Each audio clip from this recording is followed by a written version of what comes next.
Students, आज मैं सुचिस्मिता सड़ंगी। मैं आपको आज पढ़ाने जा रही हूँ सेल स्ट्रक्चर एंड फंक्शन। तो सेल स्ट्रक्चर एंड फंक्शन जानने से पहले हमें जानना चाहिए कि सेल क्या होता है। Cell is the structural and functional unit of organism. और मतलब इसका क्या मतलब है, वो स्मॉलेस्ट यूनिट है। एक सेल, एक ऑर्गेनिज्म बनने से पहले फर्स्ट सेल मिलता है। बहुत सारे सेल मिलकर टिश्यू बनाते हैं और बहुत सारे टिश्यू बन के ऑर्गेनेल्स बनाते हैं, और फिर वो जो ऑर्गेनिजम्स होता है तो बाद में वो ऑर्गेनिजम्स बनता है। Okay, the most are microscopic. Cells microscopic होते हैं, मतलब हम सेल को माइक्रोस्कोप के अंदर देख सकते हैं। देन हम पढ़ेंगे डिस्कवरी ऑफ सेल। सेल को किसने डिस्कवर किया था? तो सेल को डिस्कवर किया था रॉबर्ट हुक ने इन 1665 में। ओके, अच्छा, रॉबर्ट हुक ने कैसे डिस्कवर किया था? वो एक कॉर्क लिए थे। उस कॉर्क को जब वो माइक्रोस्कोप के अंदर दिखे तो उन्हें हनीकम टाइप का एक चीज़ दिखा था। तो वो जो हनीकम टाइप का चीज़ दिखा था वो कुछ इस तरह, ये जो रेड कलर टाइप का इसमें दिया गया है उसके जैसा दिखा था। इस रेड कलर टाइप का देख सकते हो तुम लोग, ये जो रेड कलर है उसके जैसा दिया गया था। इसे रेड कलर जो है यहाँ पे, इस रेड कलर को देखो, इसके जैसा वो स्ट्रक्चर था उसका, तो इसलिए उसे कहा, उसे हनीकम टाइप का दिख नहीं रहा है, देखो इस रेड कलर को, रेड कलर के डॉट डॉट को, तो वो इसे सेल का नाम दिए थे। तो फिर हम जानेंगे सेल थ्योरी क्या है। उसके बाद क्या हुआ ना, सेल थ्योरी प्रपोज हुआ। पहले हम सेल कब डिस्कवर हुआ ना, 1665 पे सेल डिस्कवर हुआ। और सेल स्ट्रक्चर कब डिस्कवर हुआ? 1838 और 1839 के बीच में। किसने डिस्कवर किया था ना? स्वीटन और स्वान ने। तो उन्होंने 3 प्रिंसिपल दिए थे सेल थ्योरी के ऊपर। तो वो 3 प्रिंसिपल क्या है ना? All living things are made up of cells. Okay, smallest living unit of structure and function of all organisms are cell. Okay, then third point क्या क्या आ गया था कि cells are arise from pre existing cells. Okay, अच्छा, then हम this is जो pre existing cell से सेल बना था तो उसको वो हम बोलते हैं क्या? Principle of discovered the idea of spontaneous generation. Okay, अब हम जानना चाहेंगे कि सेल साइज़ के ऊपर। सेल साइज़ के ऊपर मैं तुम्हें सिर्फ इतना बताऊंगी अभी कि माइकोप्लाज्मा जो है वो है स्मॉलेस्ट सेल ऑर्गन सेल, और जो लार्जेस्ट सेल है वो है ह्यूमन सेल, और जो मीडियम साइज का सेल और जो लार्जेस्ट सेल है वो है ostrich egg cell. Okay, then हम जानेंगे कैरेक्टरिस्टिक्स ऑफ सेल। तो सेल का कैरेक्टरिस्टिक कैसा होना चाहिए कि हम उसे सेल कहें? तो वो होना चाहिए सराउंडेड बाय मेम्ब्रेन। एक मेम्ब्रेन उस सेल को सराउंड करके रखना चाहिए। उसमें एक थिक फ्लूइड होना चाहिए जिसे हम प्रोटोप्लाज्म कहते हैं, और उसमें बहुत सारे ऑर्गेनेल्स होना चाहिए जैसे कि cell wall, Golgi apparatus, ribosomes, mitochondria और एंडोप्लाज्मिक रेटिकुलम, डीएनए, आरएनए वगैरह वगैरह। तो वो जो डीएनए जो है वो है क्या है ना, सेल का सेंटर पॉइंट है। मतलब वो जो डीएनए होता है वो हमारा फंक्शन को कंट्रोल करता है, सेल का फंक्शन को कंट्रोल करता है। ओके, देन हम पढ़ेंगे सेल टाइप। सेल कितने टाइप्स के होते हैं? पहले तो सेल होते हैं 2 टाइप के, प्रोकैरियोटिक एंड यूकैरियोटिक। तो प्रोकैरियोटिक सेल क्या होता है कि वो first cell which is present in the earth. Okay, जो सेल फास्ट पैदा हुआ था उसे प्रोकैरियोटिक सेल कहते हैं।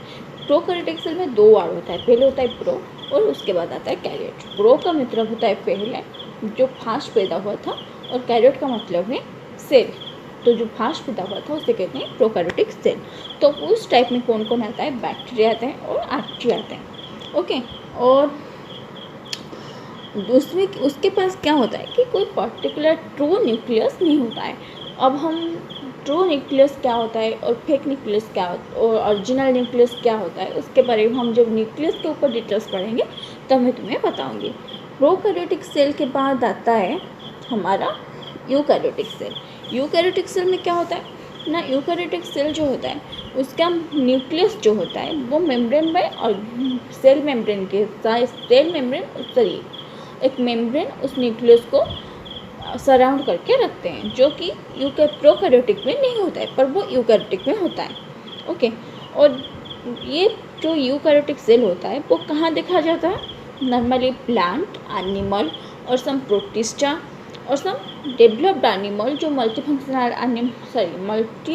ऑर्गेनिजम्स होते हैं जो हम नेकेड आइज में देख सकते हैं उसमें होता है। ओके, देन हम पढ़ेंगे, ये देखो ये एनिमल सेल का 3D स्ट्रक्चर, ये देख लो एनिमल सेल का 3D स्ट्रक्चर है और ये रहा तुम्हारा प्लांट सेल का structure.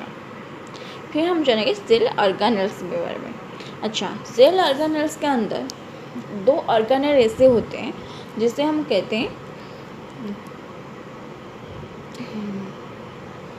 Bacteria like organelles. Okay, तो वो बैक्टीरिया ऑर्गेनेल्स कहते होते हैं derived from symbiotic bacteria. Okay, तो वो होता है, उसमें से 2 आता है, एक होता है माइटोकॉन्ड्रिया एंड क्लोरोप्लास्ट। ओके, अब हम माइटोकॉन्ड्रिया क्लोरोप्लास्ट को क्यों हम कहते हैं कि वो बैक्टीरिया लाइक ऑर्गेनेल्स है, इसके बारे में हम बाद में एंडोसिम्बायोटिक्स थ्योरी के अंदर पढ़ेंगे। ओके, देन अब हम पढ़ेंगे प्लाज्मा मेम्ब्रेन क्या होता है।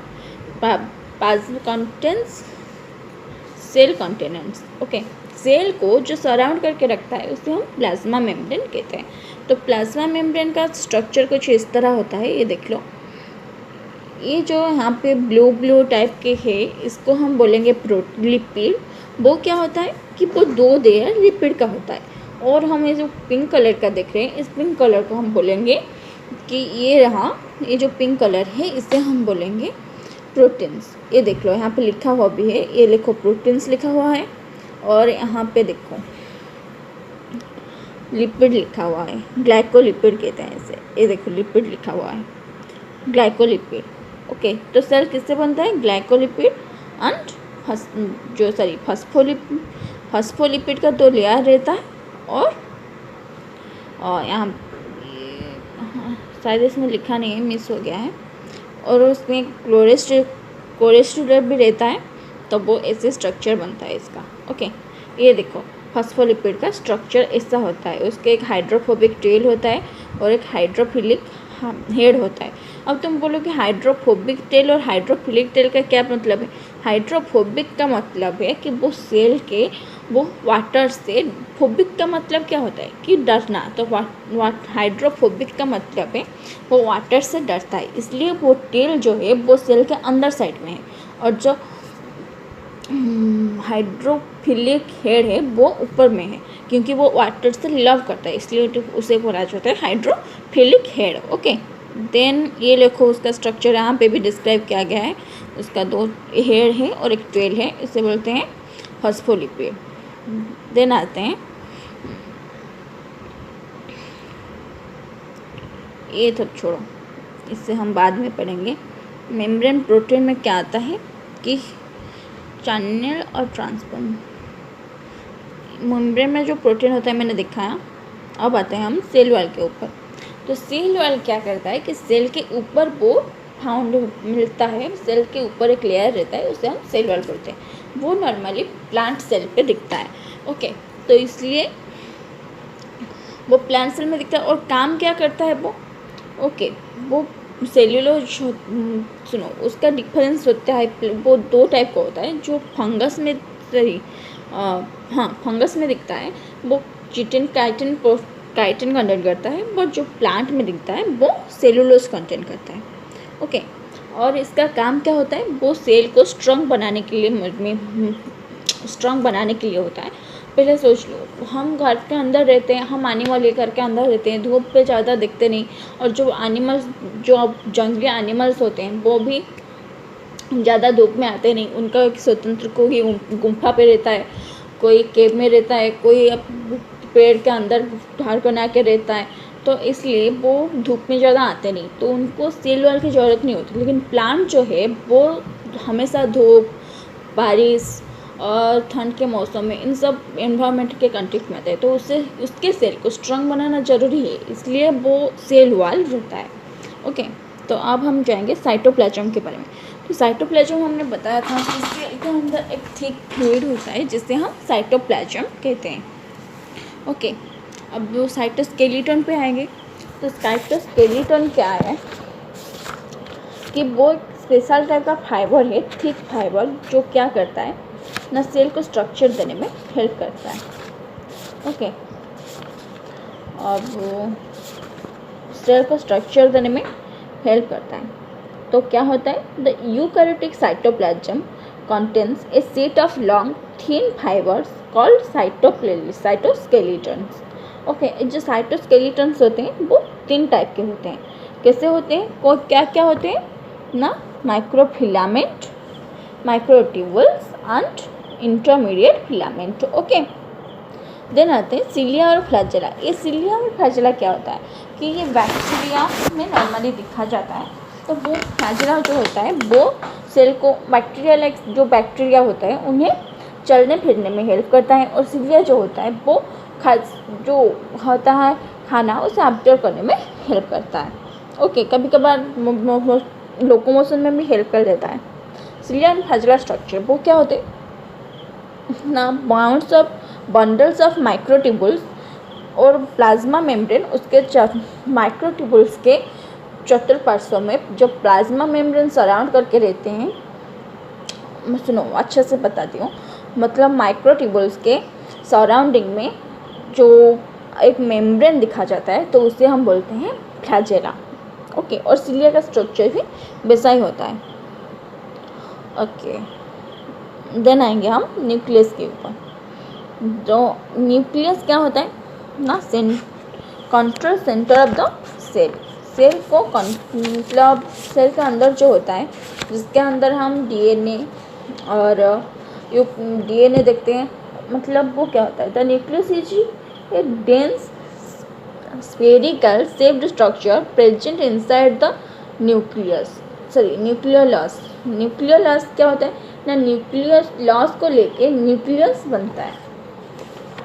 ओके, तो न्यूक्लियस क्या होता है ना, न्यूक्लियस होता है, the nucleus is described in the more detail in 1831। मतलब 1831 पे न्यूक्लियस को डिस्कवर किया गया था। Okay, both carriers have nuclear origin in the cytoplasm with the cell nuclear. Okay, ये जो न्यूक्लियस को हम न्यूक्लियर बोली कहते हैं। I mean we can say the nucleus as nuclear. Okay, while the eukaryotes have double membrane enveloped nucleus. Okay, जबकि eukaryotic में nucleus क्या होता है, डबल मेम्ब्रेन होता है और प्रोटेक्टेड रहता है, पर प्रोकैरियोटिक में टोटली न्यूक्लियस के ऊपर कोई मेम्ब्रेन नहीं होते, और न्यूक्लियस के ऊपर जो न्यूक्लियर मेम्ब्रेन होता है उससे हम बोलते हैं न्यूक्लियर एनवलप। ओके, देन आता है डीएनए। न्यूक्लियस के अंदर डीएनए रहता है जो कि inside the nucleus DNA combine with the proteins to form a fibrous complex called chromatin. Okay, जो न्यूक्लियस होता है उसके अंदर डीएनए रहता है और वो क्या करता है, क्रोमैटिन फॉर्म करता है। ओके, तो फिर हम डीएनए के बारे में जान गए, अब न्यूक्लियस के बारे में जानेंगे। न्यूक्लियस क्या होता है ना, न्यूक्लियस को लेकर ही तो न्यूक्लियस बनता है। क्या होता है the nucleus is dense spherical cell structure present inside the nucleus. Some eukaryotic organisms contains up to 4 nucleus. Okay, अच्छा, तो अब हम क्या जानेंगे, एंडोप्लाज्मिक रेटिकुलम के बारे में। एंडोप्लाज्मिक रेटिकुलम जो है वो 2 टाइप के होते हैं। क्या होते हैं ना, rough endoplasmic reticulum and smooth endoplasmic reticulum. ये देखो, ये है रफ एंडोप्लाज्मिक रेटिकुलम। इसमें क्या है, रफ एंडोप्लाज्मिक रेटिकुलम क्यों कहा जाता है, क्योंकि ये जो पिंक पिंक का स्ट्रक्चर बनाया हुआ है, उस पिंक स्ट्रक्चर को हम बोलेंगे एंडोप्लाज्मिक रेटिकुलम, और उसके ऊपर राइबोसोम्स अटैच्ड है। तो वो क्या होता है कि उसे रफ बनाते हैं। राइबोसोम्स कैसे, ये जो ग्रीन डॉट इसमें दिख रहे हो तुम लोग, इस ग्रीन डॉट को हम राइबोसोम्स यहाँ पे मेंशन किए हैं। तो ये जो राइबोसोम्स है, ये एक सरफेस के ऊपर हम बहुत सारे बॉल्स रख दें तो वो सरफेस स्मूथ नहीं रहेगा, तो वो रफ हो जाएगा। तो उसे इस तरह से इसका स्ट्रक्चर होने के कारण उसे हम बोलते हैं रफ एंडोप्लाज्मिक रेटिकुलम। और स्मूथ एंडोप्लाज्मिक रेटिकुलम क्यों बोला जाता है, क्योंकि स्मूथ एंडोप्लाज्मिक रेटिकुलम के अंदर वो राइबोसोम्स अटैच्ड नहीं होते। ओके, बॉडी के अंदर फ्री राइबोसोम्स भी, सेल के अंदर फ्री राइबोसोम्स भी होते हैं। ओके, अब हम आएंगे गल्गी अपैरेटस के ऊपर। ओके, गल्गी अपैरेटस क्या है, तो Golgi apparatus is known as Golgi body it is a eukaryotic cell organelles defined by Camillo Golgi. Okay, Camillo Golgi ने गल्गी अपैरेटस को डिफाइन किया था, इसके लिए इसका नाम उनके नाम के ऊपर पड़ा है, गल्गी अपैरेटस और गल्गी बॉडी। ओके, देन फंक्शन क्या है गल्गी अपैरेटस का? नाम molecules come into a vessels, उसके पास वेसल्स होते हैं जिसके अंदर मॉलिक्यूल्स कम यातायात करता है मॉलिक्यूल्स के अंदर। ओके, और उसमें वेसल्स और गल्गी मेम्ब्रेन होता है। मॉलिक्यूलर्स में भी मॉडिफाइड बाय गल्गी मेम्ब्रेन मॉलिक्यूल्स। चलो इसके ऊपर हम डिटेल्स पढ़ेंगे, जब गल्गी अपैरेटस के डिटेल्स पढ़ेंगे तब पढ़ेंगे। ओके, देन ये देख लो, ये चीज़ है गल्गी अपैरेटस, इसका ऐसा इसका स्ट्रक्चर होता है। ये जो ऑरेंज कलर और थोड़ा ग्रीन कलर का भी, इससे हम बोलते हैं गल्गी अपैरेटस। ओके, ये टोटल को हम बोलते हैं गल्गी अपैरेटस। अब लाइसोजोम के ऊपर आएंगे। लाइसोजोम चीज़ क्या है? तो लाइसोजोम क्या है? लाइसोजोम्स क्या है ना, वो एक देखो crystal and tube isolated scarce of particles which are a high content of acid phosphatase and other hydrophobic enzymes called lysosomes। Okay, ये जो लाइसोसोम्स होता है वो एक वेसिकल्स तरह होता है, मतलब स्मूथ वेसल्स होता है जो क्या करता है कि कंटेंट्स डाइजेस्टिव एंजाइम कंटेन करता है। ओके, तो वो उसका फंक्शन क्या होता है कि जब कुछ और होता है सेल में तो वो क्या करता है ना, ओल्ड सेल को ब्रेक करने में हेल्प करता है, और किसी सेल में अगर गलती से कुछ मिस्टेक हो जाता है तो वो उस सेल को डाइजेस्ट कर लेता है। ओके, वैक्यूल्स क्या होता है ना, वो नॉर्मली प्लांट सेल में दिखा जाता है, तो उसमें कंटेंट क्या करता है, वो water, food and wastage. Okay, then bacteria like organelles मैंने बताया था, दो बैक्टीरिया लाइक ऑर्गेनेल्स, एक है माइटोकॉन्ड्रिया एंड क्लोरोप्लास्ट, तो उसके बारे में हम बाद में पढ़ेंगे। बैक्टीरिया और क्लोरोप्लास्ट किससे बैक्टीरिया लाइक ऑर्गेनेल्स हैं। देन ये देखो रिव्यू ऑफ सेल, इसमें सेल का डिस्क्रिप्शन लिखा हुआ है, structure, cell wall, plasma membrane, flagella, इसका description and function. Okay, then review of eukaryotic cells, इसमें लिखा हुआ है सेल कैसा है, description and function. Okay, then ये लिखा हुआ है सेल ऑर्गेनेल्स और किस किस सेल में वो प्रेजेंट, कहाँ कहाँ प्रेजेंट है और कहाँ एब्सेंट है। अच्छा, molecular movement across the cell, cell के अंदर मॉलिक्यूलर मूवमेंट कैसे होता है? अच्छा, सेल के अंदर कुछ मॉलिक्यूल्स मूवमेंट भी तो होंगे, हम खाना कैसे पाते हैं, तो सेल भी तो खाना खाता होगा, सेल के अंदर भी तो कुछ फंक्शंस होता होगा, तो वो कैसे होता है? तो वो जो न्यूट्रिएंट्स है वो सेल के अंदर कैसे जाते हैं, तो वो किस तरह से जाते हैं? पैसिव ट्रांसपोर्ट, एक्टिव ट्रांसपोर्ट और एक्सोसिस एंड एंडोसाइटोसिस एंड एक्सोसिस, इस 4 प्रोसीजर में मॉलिक्यूल सेल के अंदर मूव करते हैं। ओके, तो इसके बारे में बाद में जानेंगे, ये सब छोड़ो। अब हम सेल के बारे में नॉर्मली सारे बात पता कर ली। ओवरव्यू एक सेल के ऊपर कैसा होता है, मतलब सेल बायोलॉजी के अंदर हम क्या क्या पढ़ेंगे और सेल बायोलॉजी क्या होता है, what is cell and cells function क्या होता है, सेल के अंदर क्या क्या रहता है, सेल कैसे रखता है, सेल कैसे डिस्कवर हुआ था, किसने बनाया था, वो सारी चीज़ें हम इस बारे में पढ़ लिए। तो अब हम बाद में हम क्या पढ़ेंगे उसके बाद वाले सेल में कि सेल वॉल और सेल मेम्ब्रेन, सेल वॉल और एक्टिव ट्रांसपोर्ट, पैसिव ट्रांसपोर्ट, ये सारे चीज़ के बारे में हम बाद में पढ़ाई करेंगे। अब हम एक overview of cell structure and function जान लिए। Okay, thanks.